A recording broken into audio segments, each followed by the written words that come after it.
He stood there, a figure of immense wealth, facing a whirlwind of his own creation. A court settlement, a victory of sorts, had landed in his lap, making him richer than he could ever have imagined. Billions upon billions, enough to buy islands, sports teams, maybe even a small country. Yet none of it felt right. Not yet.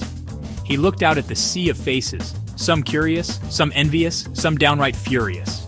He knew what they saw, a man who had won the lottery of life. What they didn't see was the storm brewing inside him, a storm of anger, of frustration, of a deep-seated need for change. This money, this obscene amount of money, was going to be his weapon. The plan was audacious, some might say crazy. He would use his newfound wealth to shine a light on the stark inequality that plagued his nation. It wouldn't be about charity, no. It would be about justice.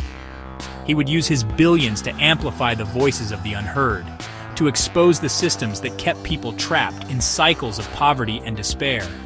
He would start with the prisons, places where hope went to die, forgotten by society, ignored by those in power. Places where people were fed meals that cost less than a cup of coffee, where basic human dignity was a luxury few could afford. The thought of those prison meals made his stomach churn. Macaroni, that bland, ubiquitous symbol of institutional neglect. How could a society that prided itself on freedom and opportunity justify serving such food to human beings? It wasn't just the food, it was everything. The overcrowding, the lack of health care, the sheer hopelessness that permeated every inch of those concrete jungles. He had heard stories of prisoners developing strange skin conditions, moles that grew larger, darker, angrier. Were they caused by the poor diet, the lack of sunlight? Or were they physical manifestations of a deeper rot, a visible reminder of the invisible bars that kept so many trapped? He knew his actions wouldn't erase the injustice, wouldn't magically solve the problem, but he had to do something. He had to use his platform, his voice, his money to force people to look, to really see the human cost of inequality.